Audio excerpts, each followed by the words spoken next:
À la une ce soir, démonstration de force des transporteurs des camions toupies. Ils ont organisé une grande opération Molokoï ce matin au départ de Carrère à destination de Fort-de-France. Ils dénoncent la multiplication des centrales à béton prêts à l'emploi.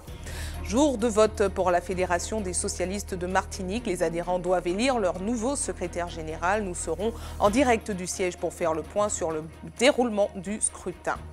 Une conférence sur les droits des personnes autistes et handicapées est prévue ce samedi à l'espace Sonate. L'occasion pour nous de vous présenter une jeune femme souffrant de ce trouble. Tara, 18 ans, est prise en charge dans un centre au Lamentin.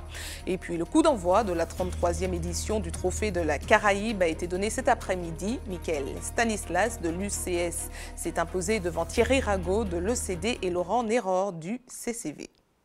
Bonsoir à tous, heureuse de vous retrouver dans cette tranche info que vous pouvez suivre en direct sur Facebook. Ils ont mis leurs menaces à exécution ce matin. Les transporteurs malaxeurs ont organisé une opération Molokoï ce matin entre Carrère et Fort-de-France.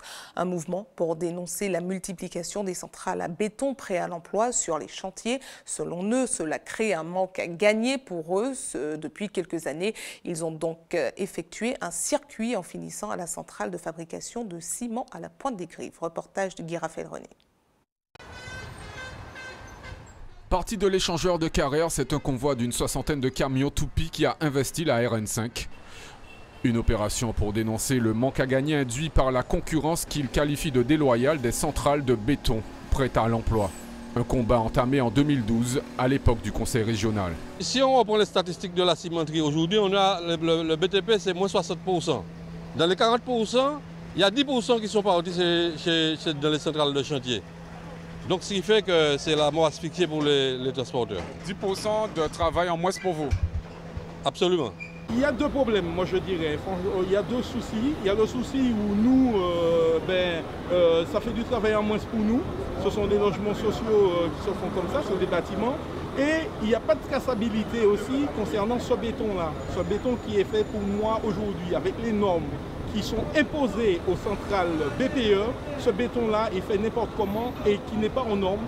Et il faut que les Martiniquais sachent que ce sont leurs familles qui sont dans ce type de logement. Mais la goutte d'eau qui aurait fait déborder le vase, c'est le chantier du lycée Schellcher sur lequel il était prévu de faire appel à une centrale de béton prête à l'emploi.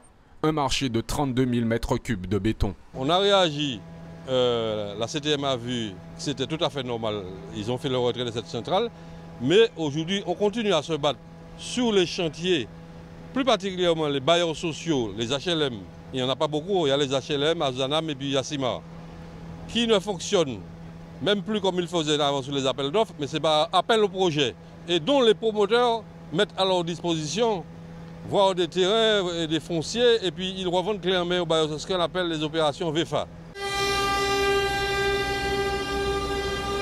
Après un passage, mais sans arrêt, au niveau du giratoire de Pointe-de-Jaham où siège la DEAL, l'un des partenaires institutionnels des transporteurs, le convoi s'est ensuite dirigé vers le centre de la capitale avec un passage bruyant aux abords de la préfecture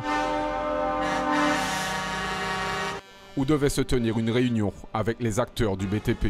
Déjà, ce n'est pas par hasard qu'on a choisi la journée d'aujourd'hui, parce qu'en ce moment même, ils sont en train de mettre en préfecture une cellule d'économique du BTP, ce qu'on peut dire une cellule observatoire. Donc on se rend bien compte qu'on n'a pas été conviés.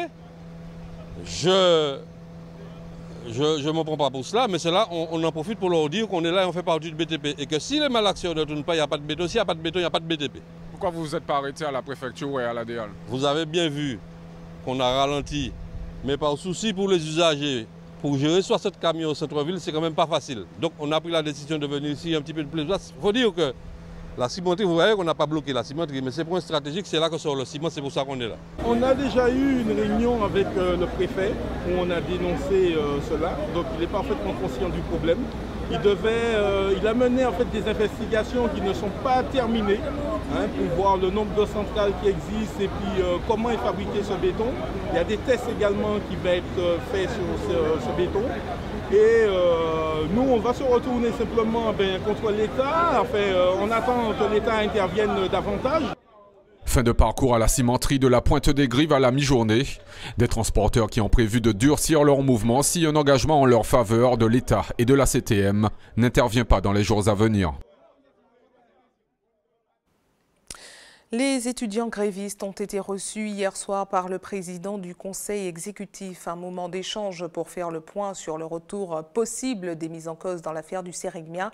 Alfred Marie-Jeanne leur a témoigné sa solidarité devant une situation qu'il juge aussi inexplicable que déplorable. Il a dénoncé les menaces proférées sur l'intégrité physique des étudiants et de certaines autres personnes en souhaitant qu'une solution durable soit trouvée.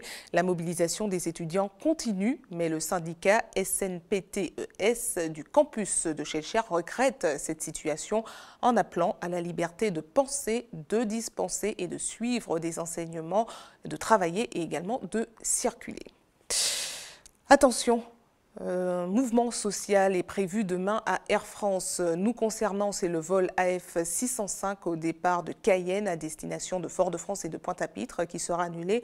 En revanche, les vols long courrier restent maintenus. Et puis, les nouveaux tarifs du carburant pour le mois d'avril ont été présentés par la préfecture. Pas beaucoup de changements. Le samplon ne baisse que d'1 centime et passe à 1,40 €. Le prix du gasoil ne change pas et reste à 1,20 €. Le tarif de la bouteille de gaz, en revanche, baisse de 33 centimes et passe à 21,47 €. Parlons maintenant d'un trouble qui touche environ 2500 personnes en Martinique, l'autisme. Nous vous présentons ce soir Tara, 18 ans, souffrant de problèmes de communication et de troubles de sociabilisation. Elle est prise en charge au centre Les Lucioles au Lamentin. Une chance, compte tenu du manque de places criant en Martinique. Voyez ce reportage de Louis Sabas et d'Aurélie Telmincy. Tiens, maman prend pour toi. C'est toujours le même rituel. T'es pas obligé de me tenir comme ça, maman, ça te connaît. Une fois rentrée à la maison, Tara se change et entame son goûter.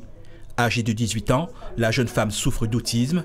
Pas question de changer ses habitudes. Si on ne fait pas ce qu'elle demande, surtout son rituel, elle pleure, elle fait des crises, enfin entre guillemets. Voilà, c'est sa manière de fonctionner. Un handicap difficile à vivre au quotidien pour Nicaise. Mais cette mère de famille peut compter sur le soutien de ses autres enfants. À 7 ans, Déborah endosse volontiers le rôle de petite maman. Quand maman a besoin d'aide, et quand Yann aussi, et moi aussi je m'occupe de Tara. Parce que c'est ma sœur et aussi elle est handicapée. Je l'aide à mettre les chaussures, aussi à s'habiller. Comme Tara, il serait environ 2700 autistes en Martinique. Une population peu visible, car le handicap est encore tabou dans notre île. Nicaise souffre du regard que d'autres portent sur sa fille. Comme moi, j'ai dit que je mettrais une pancarte sur le dos de ma fille pour dire qu'elle est handicapée. Comme ça, on n'aurait pas à la regarder comme ils regardent. Les gens regardent les enfants comme si ce sont des monstres. Comme si ils n'ont jamais vu les enfants. Et pourtant, ma fille, physiquement, elle n'est pas vraiment handicapée. Mais les gens, le regard, ça blesse, ça tue vraiment. Des situations déplaisantes qui n'empêchent pas cette famille de vivre le plus naturellement possible. Tara est suivie par le centre spécialisé Les Lucioles au Lamentin. En Martinique, près d'une quinzaine de structures du même genre prennent en charge les personnes autistes, de 3 à 60 ans, en hébergement ou accueil de jour. Mais les places restent insuffisantes. Il y a très peu de places dans les structures pour prendre en charge les usagers. Par exemple, je vous ai dit, à Martinique Autisme, on a une centaine d'usagers et il y a des listes d'attente pour les différentes structures. Par exemple, pour les Lucioles, l'enfant est pris en charge de 6 ans jusqu'à 20 ans. Donc vous comprenez que quand un enfant entre à 6 ans, il faut attendre 14 ans pour qu'il libère une place. Donc on se retrouve avec des listes d'attente. Pareil pour le pôle adulte, il y a très peu de places à la masse d'accueil de jour et d'hébergement. Et là, les personnes sont accueillies de 20 ans à 60 ans. Donc avant que des places se libèrent, des usagers peuvent attendre plusieurs années. Difficile de savoir ce qu'il advient des autistes non pris en charge. Pourtant, le suivi de cet handicap est primordial pour le développement et l'insertion de ce public. Et pour parler plus largement de ce trouble, nous recevons le président de Martinique Autisme, Éric Béchet. Bonsoir à vous. Bonsoir. Merci d'avoir accepté notre invitation. Alors, on l'a dit dans ce reportage, on compte environ 2500 personnes autistes en Martinique. On a souvent l'image de l'autiste comme une personne qui vit dans son monde, mais ce n'est pas que ça. Dites-nous ce qu'est un autiste concrètement. Un autiste, c'est une personne qui a des difficultés de communication, qui a des difficultés à aller vers les autres personnes et qui est et qui ne, et qui ne parle pas beaucoup, qui a des centres d'intérêt restreints, qui a des mouvements répétitifs qui peuvent déranger certaines personnes. Alors dans le reportage, on a vu que les enfants sont pris en charge de 6 à 20 ans, mais comment ça se passe avant les 6 ans?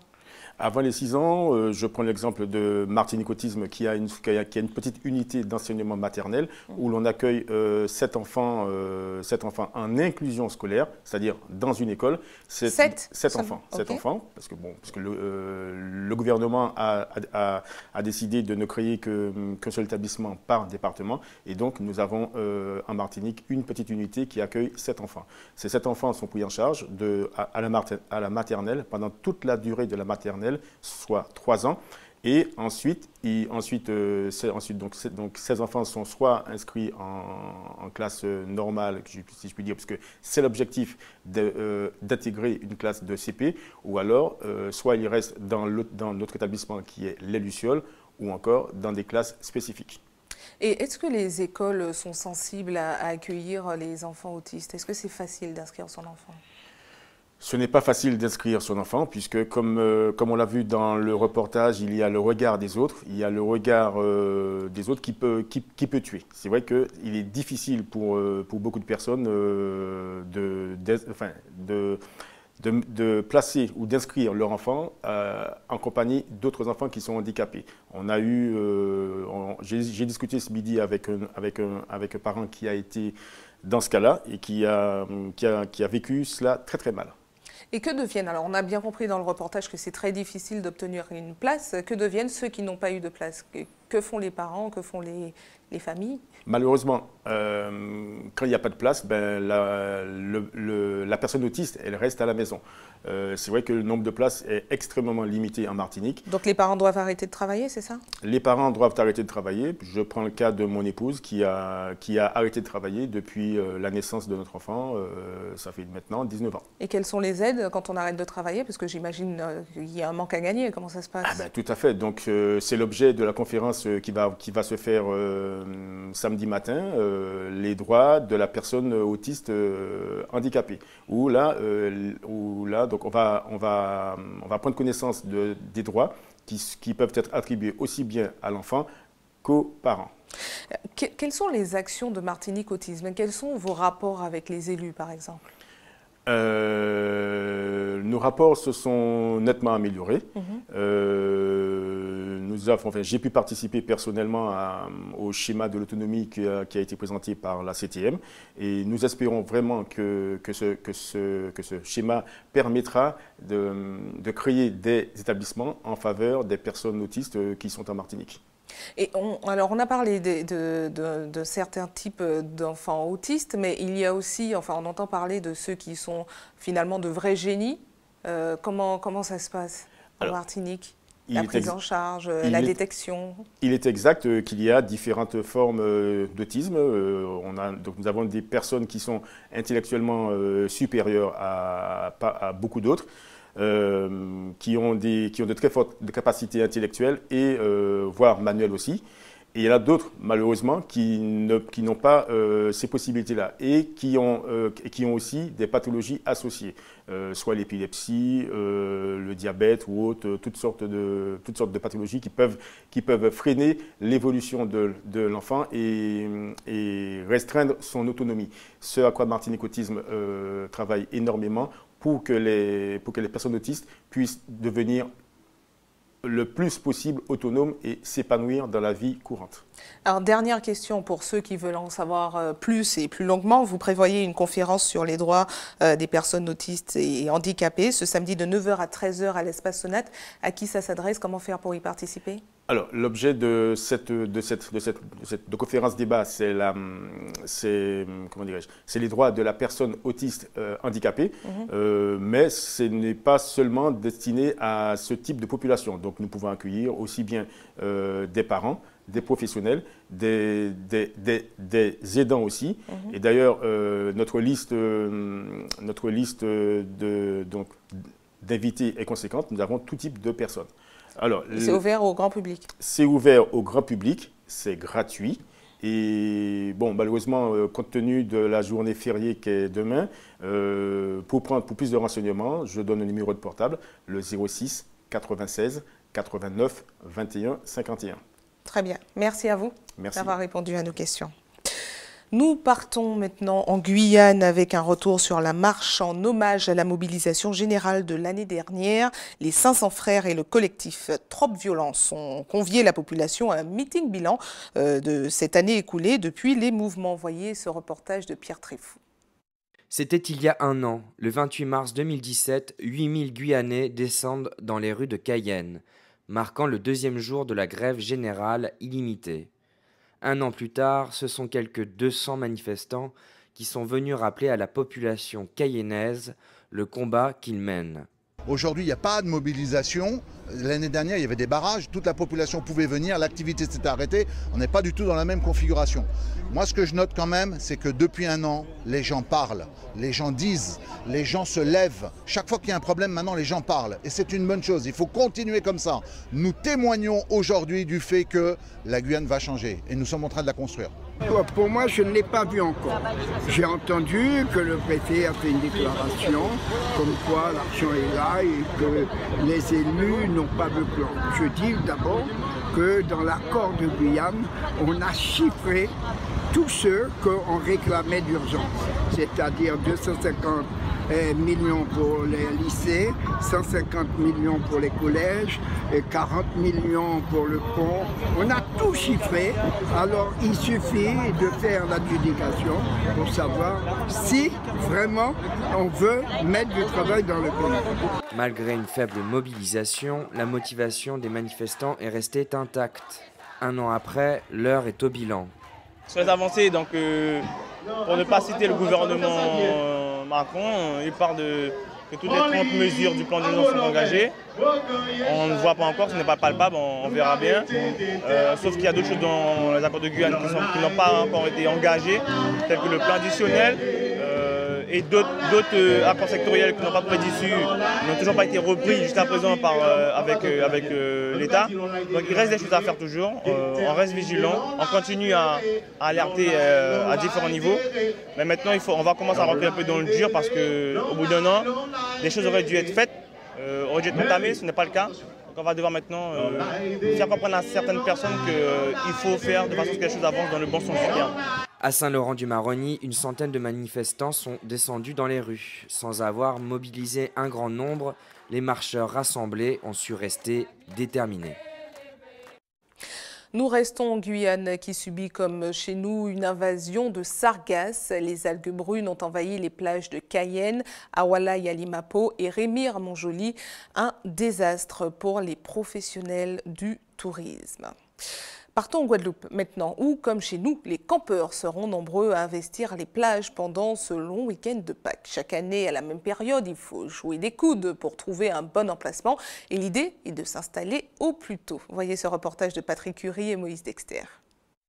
Trouver un emplacement en cette période, c'est toujours un casse-tête, alors il faut ruser. Certains vont baliser l'emplacement et d'autres viendront en avance s'installer, à chacun sa méthode. Comme ce n'est pas la première fois que ma famille vient de camper ici, ils sont venus et la place était toujours là. Et il y a des gens qui sont mis les bandeaux un peu plus loin et tout le monde a piqué des bateaux, des trucs. Les endroits où il va le placer. On trouve que cette année-là, c'est la sécurité parce que si tu laisses les bâches libres, les gens peuvent entreprendre, mais quand tu mets les bâches, la nuit tu le fermes, il sait qu'il y a des gens à l'intérieur. Comme ça, il te donne un peu de sécurité. Et pas question de s'installer n'importe où. Les services de la mairie veillent au grain. Depuis dimanche, moi, j'étais juste au fond, l'autre côté là. Comme le service de la mairie de Sainte-Anne vient voir nous, ils ont dit nous c'est interdit pour camper juste au fond du bois. Mais hier après-midi, moi viens trouver mon nom était caché. Ils ont trouvé petite place là ça que nous mettons nous là. On est bien tranquille, n'a pas de soucis. Nous amusons-nous bien.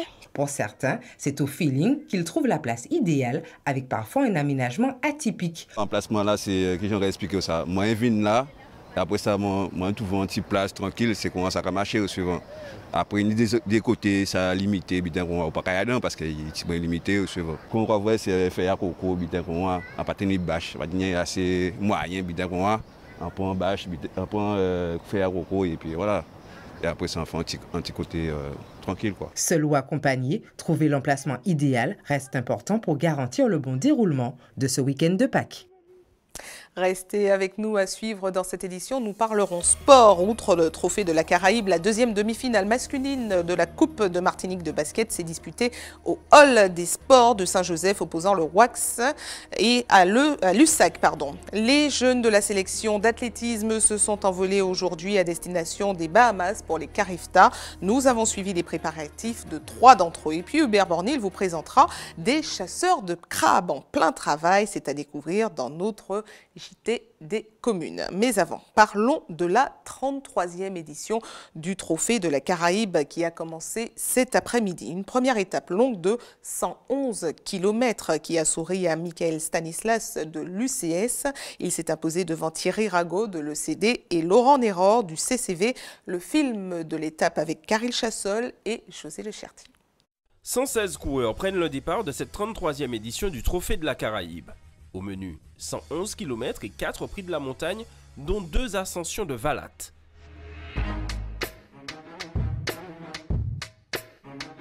Et pourtant, dès les premiers kilomètres, les accélérations se produisent.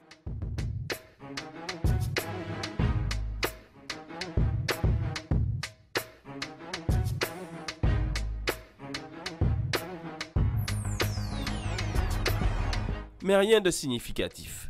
Des accélérations qui créent une cassure. 10 hommes se portent en tête de course. Thierry Rago de l'ECD, Arcade Salayonel Saint-Louis et Alibo du Madina Bikers, Nero Eustache du CCV, Belmar de la JC 231, Stanislas de l'UCS et Laurando du VCF. Lors de la première ascension de Valat, c'est Cédric Eustache qui mène le train. Les hommes de tête ont 35 secondes d'avance sur le peloton.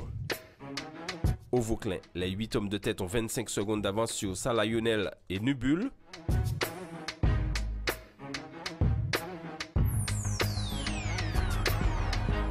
Le peloton, lui, est à 1 minute et 21 secondes.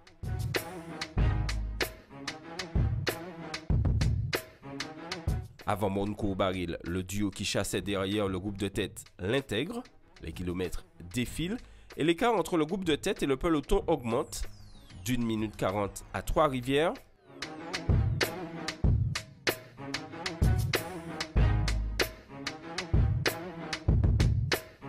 Il passe à 2 minutes 40 au rond-point de Petit-Bourg.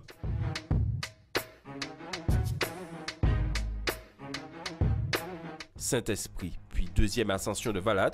Dès les premiers mètres, Michael Stanislas place une accélération. Le sociétaire de l'UCS est rejoint par Laurent Néror du CCV, puis le reste du groupe. Des coups de boutoir à l'avant, mais également à l'arrière. Derrière les désormais 7 hommes de tête arrive à 1 minute 15 Salayonel.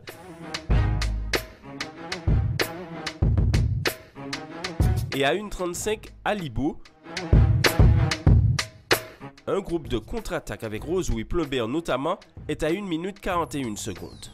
Devant, Edwin Nubul et Jean-Emmanuel Laurando du VCF Hertz, Hervé Arcade du Madina Bikers Gédimat Lagarigue, Laurent Néror et Cédric Eustache du CCV, Thierry Rago de l'ECD et Michael Stanislas de l'UCS Martinique Cycle ne ménagent pas leur peine. Et si à l'approche des 10 derniers kilomètres, les accélérations se multiplient, la décision se fait juste avant la côte de l'abattoir. Michael Stanislas de l'UCS Martinique Cycle s'impose devant Thierry Rago de l'ECD et Laurent Néror du CCV.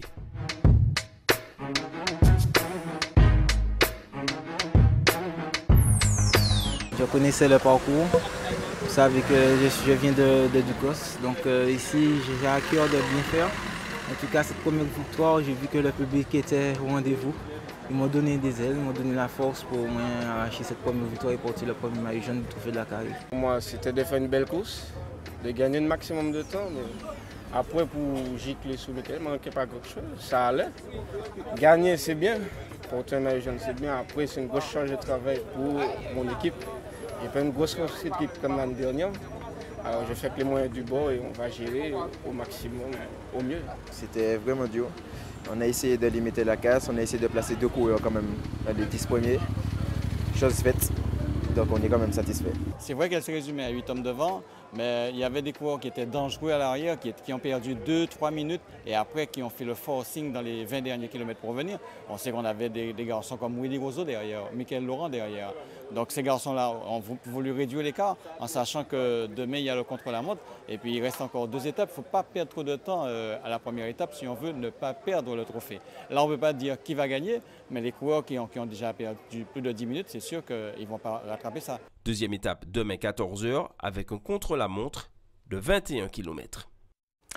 Et pour la Côte Caraïbe, c'est la deuxième étape qui s'est disputée aujourd'hui. Les 7 embarcations sont parties de Saint-Plus en direction des Anses d'Arlé. C'est l'équipage de Pamoswef qui est arrivé en tête, suivi de Grain d'Or et Welcome en 3e position. Au classement général, c'est l'équipage de Grain d'Or qui est en tête. En basket, la deuxième demi-finale masculine de la Coupe de Martinique opposant le Wax du François à Lussac s'est disputée au Hall des Sports de Saint-Joseph. Le match a tourné en faveur des franciscains sur le score de 64-63.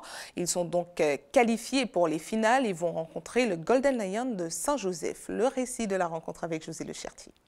Le Wax en bleu s'est offert Lussac et accède en finale. Les franciscains ont montré leur détermination dès l'entame du match grâce à des interceptions intempestives et une agilité à toute épreuve.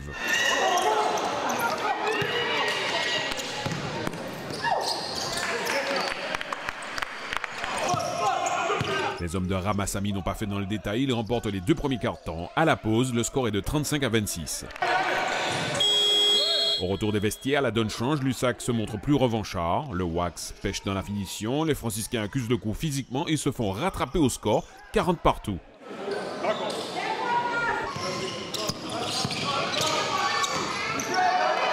À la fin du 3e quart-temps, les franciscains possèdent une courte avance, 48-47.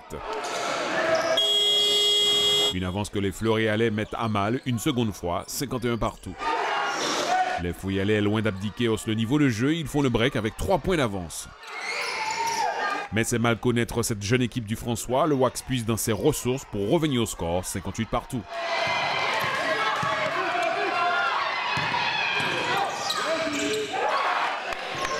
Dans le Money Time, le Wax bloque toute intrusion et s'impose d'une courte tête, 64-63.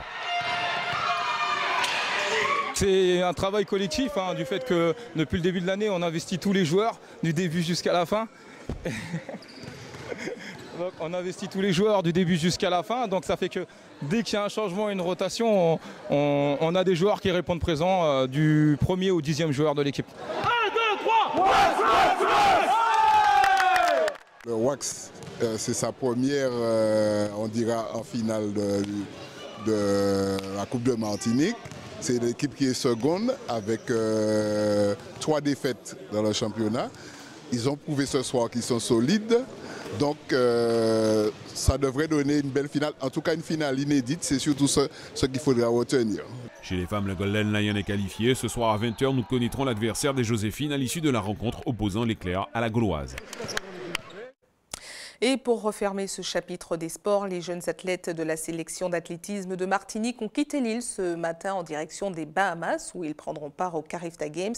Nous avons suivi 3 d'entre eux hier, Georges, Janine et Laetitia, pendant leurs préparatifs. Voyez ce reportage de José Le Cherti. Dernier réglage pour Janine. Perfectionniste, la jeune athlète répète une dernière fois ses gammes. On arrive vendredi matin, donc ce qui fait que vendredi je ne pourrai pas faire d'entraînement vu que la compétition c'est le samedi. En 2014, vice-championne des Carifta Games en saut en hauteur chez les moins de 18 ans et 6e au Carifta Games en 2015 et 2016. Un an après, elle se positionne sur l'heptathlon, un combiné de 7 épreuves.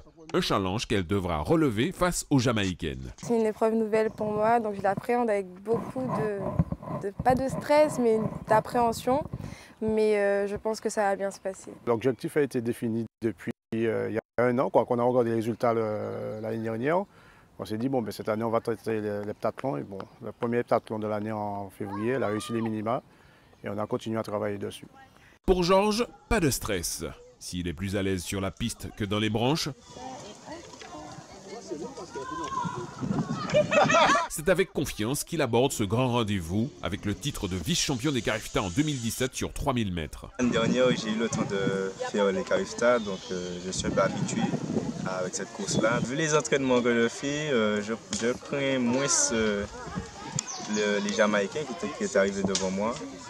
Parce que normalement, sur ce 5 km-là, c'est la médaille d'or que je vise, je pense l'obtenir. La médaille d'or, c'est aussi l'objectif de Laetitia. Avec son titre de championne de France du 60 mètres aigle l'année en février 2018 et une 3e place au Carifta l'an dernier, elle aborde cette échéance avec confiance. Ça me prouve que je peux faire les choses pour défendre ma place de 3e et aller monter plus sur une plus haute marche sur le podium. C'est mes derniers Carifta, c'est on va dire le dernier moment que je vais passer avec, enfin pas avec la sélection de Martinique, mais cette aventure-là, je la revivrai plus, donc ça fait un petit peu chaud au cœur. À 19 ans, Laetitia et Janine ont atteint la limite d'âge. Ce matin, les athlètes ont quitté la Martinique.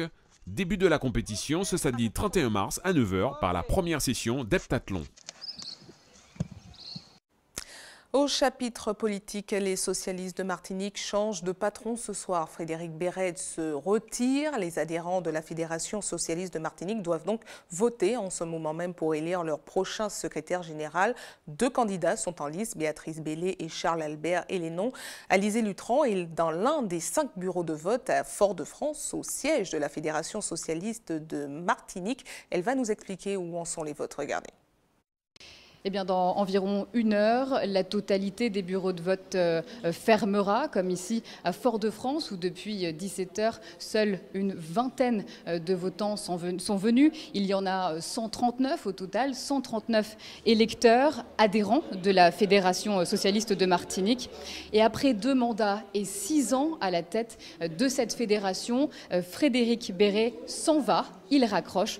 Tout se joue maintenant entre 2 candidats et non plus 3, puisque Eugène Norden renonce. Il reste donc Béatrice Bellé et Charles-Albert Hélénon. Ils sont à côté de moi, mais pour le moment, ils ne souhaitent pas s'exprimer. Ils attendent donc le résultat final. L'enjeu pour ce prochain secrétaire général, vous le savez, sera de redorer le blason du parti, puisque depuis l'avènement d'Emmanuel Macron et de sa République en marche en mai dernier, eh bien, les partis emblématiques, historiques comme le PS ont du mal à retrouver leur lettre de noblesse. Et puis, sitôt élu, le nouveau secrétaire se rendra au congrès du PS. Ce sera les 7 et 8 avril prochains à Aubervilliers. Et puis maintenant, on attend dans à peu près 1 heure, 1 heure et demie, le nom du vainqueur. ATV, toujours dans la proximité, nous passons tout de suite à notre JT des communes.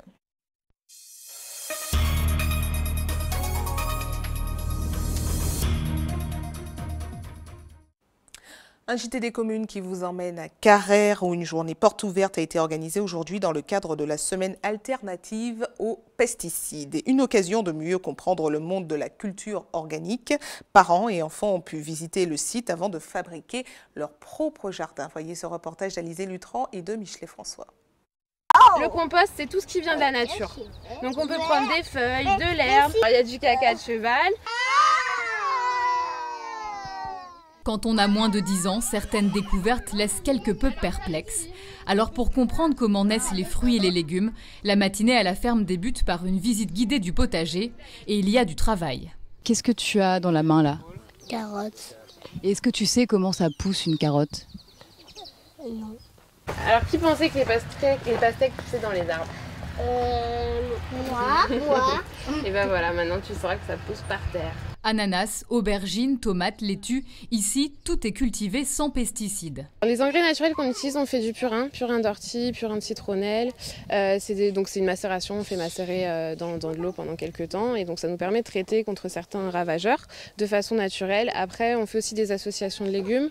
On sait par exemple que le basilic va bien avec la tomate, donc on essaye de les planter à côté. En fait il y a plein de techniques qui viennent de la permaculture, donc qui s'inspirent de la nature, de comment la nature fonctionne sans nous. qu'elle fonctionne très bien sans nous. Donc on essaye de retourner justement à la source même.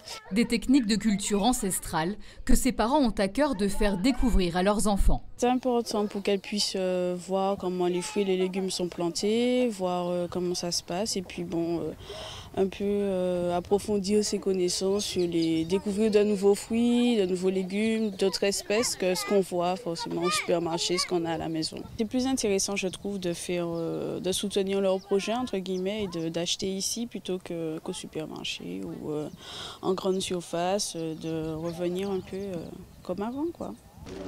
Alors, pareil, maintenant on va recouvrir avec le terreau, chacun son tour.